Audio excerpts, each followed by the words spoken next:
So you have this term hallucinate when it comes to AI, and this is really a piece of marketing, basically. If you go think about it from the idea of the rectification of names that Confucius is really concerned about in Analects 13.3, then you know that you have to call something exactly what it is for the rest of life to actually work, for the rest of life to not collapse into chaos, right? So you can kind of go through this step by step, and another time we can talk about a full analysis of the rectification of names. But I think it's really important to understand um, this idea with regards specifically to this term hallucinate, because, like you were saying, what do we really mean by hallucinate? What is actually going on with AI? What's a better word for this? It's messing up. Yeah, it's wrong, in other words, right? It's incorrect. Okay. So here's the thing. What is AI? It's a software. Okay.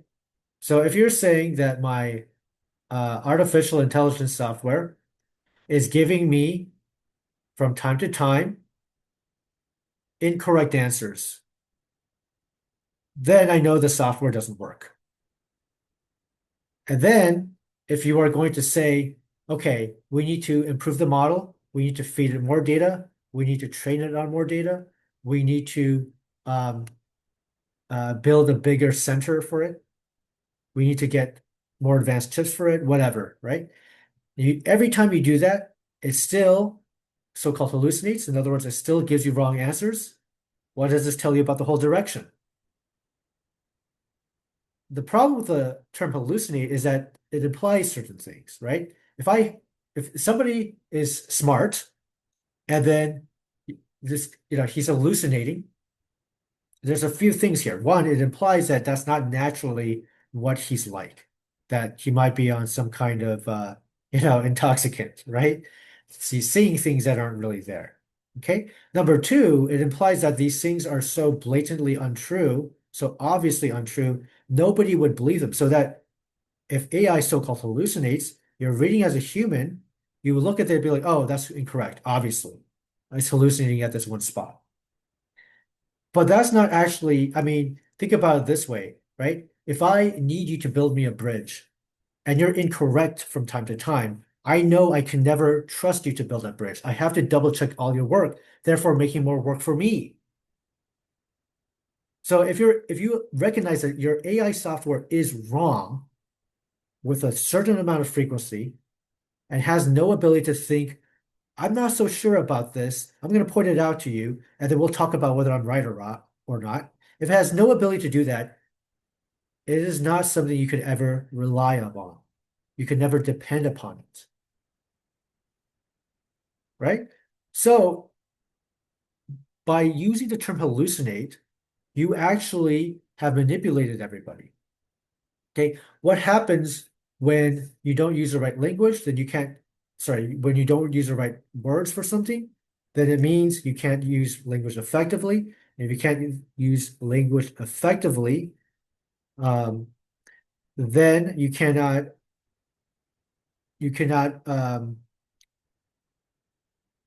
put your let's say um, you cannot put your plans into proper order, right? So in other words, here you are. If you recognize what it was, your AR software keeps giving you wrong answers, you would stop investing in it. Okay. But by calling it hallucinate, you imply that it can be fixed with either just a human recognizing it or another layer of AI to check it. And therefore, because it can be fixed, you can put more money into it, and then you eventually come up with something that actually works. That would be the idea, right? That's what you end up doing if you believe the word hallucinate. But if you just acknowledge that it's wrong, then you recognize you have to withdraw your money. You have to stop so-called investing in it. It's the wrong direction. You have to wait for them to fix it, and then you could give them more money. You can't just build bigger centers, right? So Confucius tells us, right, if you do not um, use proper words, you cannot use language effectively, you cannot put your your endeavors in order. Okay. Um, this has cultural and legal implications, but overall, the people will not know where to put their hand and foot, right? Put their hands and feet. In other words, you don't know where to go, where to stand, right? In this case, you don't know where to put your money. So this is really dangerous because everybody, because of this word hallucinate, they're just pouring more and more money into this thing that can never actually truly work. Okay. That they should know would probably will never work. Let me put it that way at least. And then because of that, they're putting all this money, this whole economy is going towards that. And when it finally doesn't produce what it even a third of what it promises, there's going to be a huge problem. Okay, there might be a full out crash, but it's also possible that because the dollar is inflated so much, you might just have stagnant growth in these stocks, and then inflation outpaces it, and you still lose money that way. But regardless of what happens, the issue is people are misusing language, often on purpose, to manipulate you from seeing the truth. Because once you put it in plain language, you know exactly what's going on, and then you can figure out and calculate your plans accordingly. Okay. And that's why it's really important to use clear, plain language to describe what you're talking about.